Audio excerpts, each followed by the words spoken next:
Bismillahirrahmanirrahim. Nahmaduhu wa nusalli ala rasulihil karim amma ba'd. Бүткіл аламдардың жаратушысы болған Аллах Тағалама бардық мақтаулар болсын. Жана Расулуллах саллаллаху алейхи ва салламға Аллах Тағаламдың рахматы, жана саламы, жана берекесі болсын. Бүгін баштай тұрған сөзіміз бұйырса Пайғамбарымыз саллаллаху алейхи ва салламдың жашоо тарихы турасында. Эмне үчүн Пайгамбарыбыз саллаллаху алейхи ва салламдын жашоо тарыхында сөз баштап жатабыз десек, албетте бүгүн мусулмандардын ичинде намаз окуган адам көп. Пайгамбарыбыз саллаллаху алейхи ва салламга ашык болуп, Пайгамбарыбыз саллаллаху алейхи ва салламды сүйгөн адам көп. Бирок Пайгамбарыбыз саллаллаху алейхи ва салламдын сүннөттөрүн кармап, Пайгамбарыбыз саллаллаху алейхи ва салламдын жашоосун билип, Пайгамбарыбыз саллаллаху алейхи ва салламдын ата тегин билген адамдар өтө аз болгондуктан, Пайгамбарыбыз саллаллаху алейхи ва салламдын жашоосуну ата тегиден баштоону биз туура көрдүк. Эмне үчүн Пайгамбарыбыз саллаллаху алейхи ва саллам туурасында сөз кылып жатабыз туугандар? Анткени бул аламдын эң эле сүйүүгө татыктуу болгон инсаны бул Расулуллах саллаллаху алейхи ва саллам. Аллах Таалам Кур'ан-ы Каримде айтат: "Кул ин кунтум тухиббуналлаха фаттаби'уни юхиббукумуллах ва ягфир лакум зунубакум." Аллах Таала Кур'ан-ы Каримде айтат: "Айткының ey Мухаммад саллаллаху алейхи ва саллам, эгер алар Аллахты жакшы көрсө, анда мага ээрчигиле деп айткан. Сага ээрчисе, мен аларды сүйөм, алардын күнөөлөрүн дагы кечирем" деп Аллах Таала Кур'ан-ы Каримде ушинтип айтып жатат. Демек, урматтуу туугандар, дүйнөдө сиз менен биз сүйгөнгө татыктуу инсан, Аллах разы болгон жашоону көрсөтүп берген инсан, ал Пайгамбарыбыз саллаллаху алейхи ва саллам.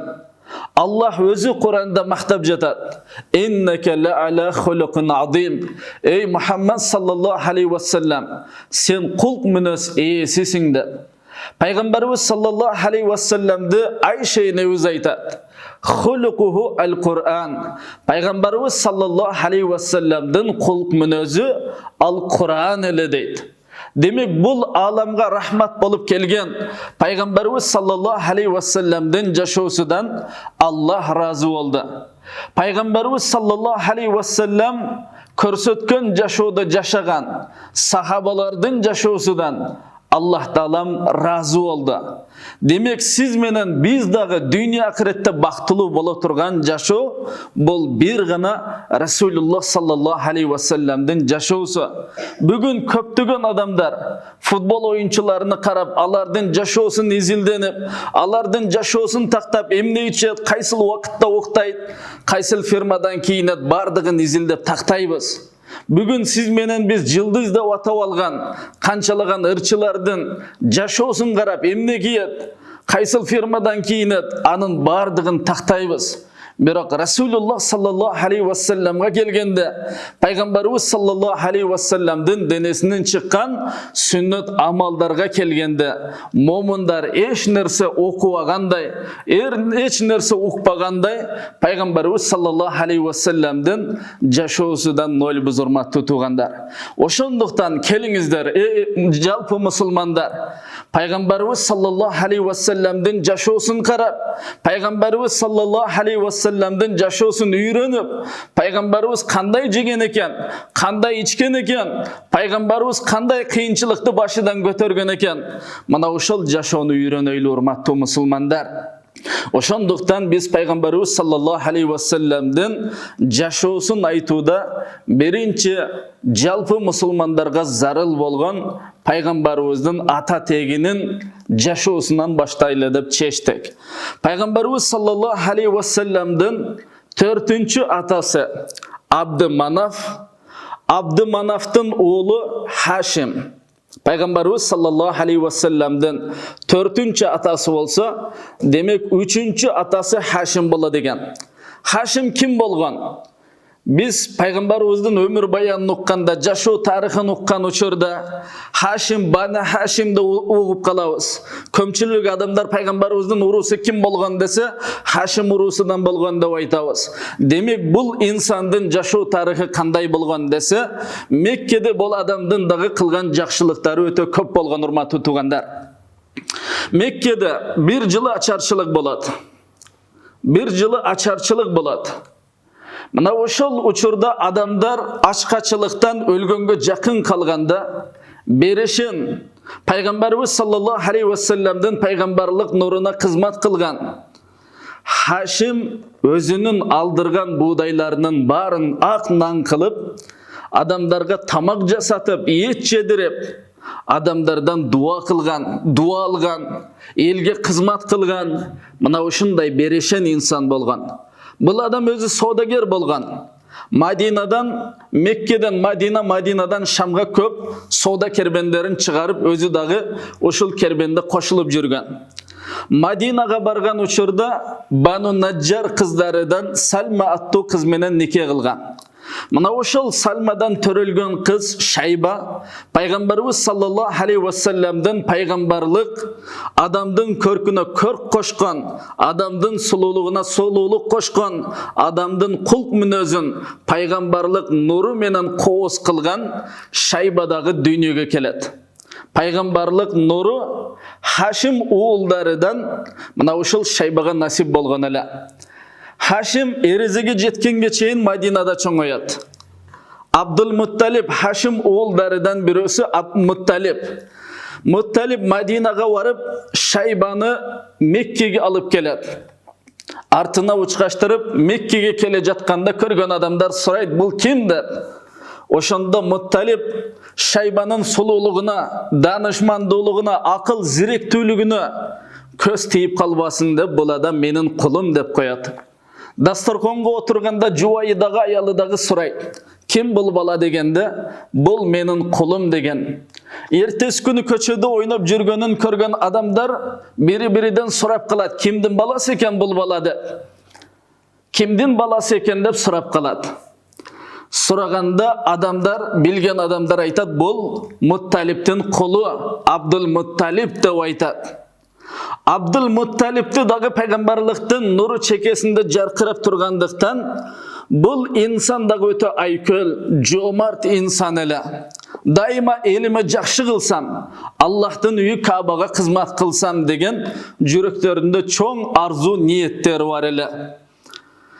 Ошол Абдул-Мутталиб бир күнү Пайгамбарыбыз саллаллаху алейхи ва салламдын чоң аталарыдан экинчиси Абдул-Мутталиб. Ошол Абдул-Мутталиб бир күн Кабанын жанында уктап жатып түшүндө түш көрөт. Түшүндө бир бетаныш инсан келип, "Эй Абдул-Мутталиб, ордуңдан тур да Тайибаны каз" деп айтат. Чочуган Абдул-Мутталиб сурайт, "Тайиба деген эмне?" дегенде, ошондо жанагы адам дагы көздөн жок болот. Экинчи күнү Кабанын жанында уктап жаткан учурда дагы түш көрөт. Түшүндө ошол эле адам айтат, "Эй Абдул-Мутталиб, тургунда барраны казгын" деп айтат. Чочуган Абдул-Мутталиб дагы сурайт, "Барра деген эмне? Кече эле айттың Тайиба, бүгүн айтып жатасың барра. Барра деген эмне?" дейт. Ошол адам дагы көздөн гайып болуп жок болот. Абдул-Мутталиб кыжалат болот. Бул барра деген эмне экен? Тайиба деген эмне экен деп кыжалат болот. Үчүнчү күнү Кабанын жанында уктап жатып дагы түш көрөт. Түшүндө ошол эле инсан Маднунаны каз деп айтат. Сурап билип тактап калганга жетишейин деп Абдул-Мутталиб дагы сурайт, "Барра деген эмне? Эмне кылуу керек экен?" дегенде жанагы киши дагы жок болот. Төртүнчү күнү дагы түшүндө көрөт. Түшүндө Замзамды каз деп айтат. Дароо турган Абдул-Мутталиб дагы сурайт, "Замзам деген эмне?" дегенде, "Замзам деген бул кудук. Замзам деген кудук түгөнгүз соолугу суусу бар. Меккеге келген ажылардын бардыгына Замзам кудугундагы суу менен қызмат қыласың деп, мына ушул аламдардын мырзасы сыймыктана турган, дүйнөдөгү адамдар бул ишти кылып мактана турган, ушундай сыймыктуу кызматты Аллах Таалам Абдул Мутталибке насип эткен эле. Мына ушул Замзамдын экинчи жолу дагы казылып чыгышыны Аллах Таала Абдул Мутталибке насип кылган эле. Абдул Мутталиб кантип казамын дегенде, ошол адам айтат, адамдар курбандыкка чалган малдын каны төгүлгөн жер бар. Адамдар курбандыкка чалынган малдын тезегин көмүлгөн жер бар. Ошол эки жердин ортосуна барсаң, ала карга келип чогуйт. Ошол жерде кумурсканын ийини бар. Кассаң Замзам кудугу чыгат деп айтат. Абдул Мутталиб барса, айткандай ошол жерге ала карга келет. Барса кумурсканын ийини бар. Кетмен чөкүчүн алып келип казып баштаганда ошол жерден Замзам кудугу чыгат. Замзам кудугуна тизилген таштар чыгат экен. Ошол жерди казып баштайт. Айланадан аңдып турган курайштиктер бул Абдул Мутталиб эмне кылып жатат дейт. Кудукка жакындаган сайын адамдар билет, Замзам кудугу ушул жерден чыгат турбайбы деп, ошондо Меккенин Курайш урусунун чоңдору келет. Эй Абдул Мутталиб, эмне кылып жатасың дегенде, Абдул Мутталиб Замзам кудугун чукулап жатам дейт. Бул сыймыктуу ишке бизди дагы шерик кылган дегенде, Абдул Мутталиб жок. Аллах Таалам бул ишти мага насип этти, бул сыймыктуу иште башканы шерик кыла албайм дейт. Алла бул амалды мага насип этти дегенде, адамдардан бирөөсү айтат экен, эй Абдул Мутталиб, өзү жалгыз бир баш адам болсоң, бир балаң болсо, жалгыз балаң менен эмне кылмак элең? Колуңдан эмне келет? Ушунча Курайш урусуга каршы чыга аласыңбы дейт. Ачуусу келген Абдул Мутталиб эмне дешин билбестен бир аз сабыр кылып, асманды карап туруп ошол жерде ант ичип айтат. Аллахка касам, Аллахтын аты менен айтам, эгер Аллах Таала мага 10 бала бере турган болсо, бирөөсүн сөзсүз түрдө курбандыкка чаламын деп айтат. Мына ошол курбандыкка чалына турган бала дагы Пайгамбарыбыз саллаллаху алейхи вассаламдын атасы Абдулла эле. Бирок бул кудуктун маселеси, Замзам кудугунун маселеси ушуну менен эле чечилип кала турган нерсе эмес эле. Мында дагы караң, машалла, Аллах Таала Пайгамбарыбыз саллаллаху алейхи вассаламдын үй бүлөсүнө, Пайгамбарыбыз саллаллаху алейхи вассаламдын ата тегине кандай чоң кызматтарды насип кылган.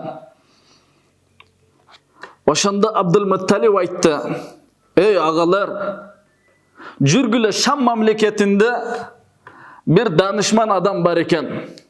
Ошол жерге барайлы дагы, ошол данышман адам менен чечейле. Эгерде ошол данышман адам чогуу казгыла десе, чогуу казабыз. Эгерде ошол данышман адам бул Абдул Мутталибдин гана милдети десе, анда мага тапшырасыңар дейт. Адамдардын бардыгы макул болуп, Курайштын чоңдору, ошондой эле Абдул Мутталибдин бир-эки агалары менен жолго сапар тартат. Жолда сапар кылып кетип жатып, Абдул Мутталибдин агалары жолда суусу түгөнгөндүктөн жанындагы Курайштын чоңдорунан суу сурайт. Тууганым, бир аз сууңардан бизге дагы икрам кылсаңар десе, Курайштиктер айтат, өзүбүзгө гана жетиштүү суу болгондуктан биз бере албайбыз дейт. Чөлдүн орто жарымына жеткен эле какыраган чөл, кара таштан башка эч нерсе жок. Ошондой учурда эмне кылышты билбестен, Абдул Мутталибдин агалары өлүмдү гана күтүп, эңсеп жаткан учур эле. Бирок Аллахтан үмүт кылган адам куру калбайт дегендей, Абдул Мутталиб дөңсөдөн дөңсөгө карап суу издейт эле. Төбөсү менен бир жанадан өтүп кетип жатып, чөпкө оролгон ташка төбөсүнүн буту тийип, таш жылат. Абдул Мутталиб төбөдөн жыгылбайын деп, төбөгө жабышып, артын караса, жылтыраган сууну көрөт. Көргөн көзүнө ишенбей түшө калып, бычагы менен ошол көлчөктү казганда суу буркурап чыгат, муздак суу. Аллах Тааламдын Peygamberimiz sallallahu aleyhi ve sellem'den atalarına kılgan çoğun bir jakşılık, peygamberlik nuruna kılgan kızmattın bereketi, Allah Ta'alam erme çölde alarga su beret. Oşol sudan içet, ağılarını çakırat. Su berbey koygan Kureyştiklerdi dağı oşol jerge çakırıp kelgile, su içgile töңörді dağı toya su içirgile deydi. Emi jolga attanıp jatkan uçurda Kureyşler aytat, ey Abdülmuttalip, maselemiz şeçildi. Zamzam kudugun kazu bir gana senin milletin eken dep aytat. Oşonda Zamzam kudugun kazıp Zamzamdan çıkkan baylıktı dağı Abdülmuttalip Mekke'nin jasalgalarına koşkon eken. Tarihta, İslam tarihinde en birinci Mekke'ni altın kümüştör menen qoğuzdap, eşigin temir menen jasagan adam dağı Peygamberimiz sallallahu aleyhi ve sellem'den ikinci atası Abdülmuttalip'ke nasip bolgan ele. Urmattu jamaat, mına savagыбыз dağı ayağına kelip jetip kaldı. Bugünkü savagыбыз emne üçün Peygamberimiz sallallahu aleyhi ve sellem'de süyü gerek. Anın jaşoosunda jaşoo gerek. Mına uşul turasında. Jana oşondayla Peygamberimiz sallallahu aleyhi ve sellem'den ata babalarıdan Abdümanaf oğlu Haşim oğlu Abdülmuttalip'ten kılgan kızmatları turasında az bolsa da ayttık. Mına maşallah akırkı savagыбыз oşol Zamzam kudugunun çıgısı menen ayaktadı. Buyrusu aldındağı savagыбыз Abdullah'nın kurbandıqa çalınısı jana Peygamberimiz sallallahu aleyhi ve sellem'den dünyaya kelüsü turasında inşallah savak болады.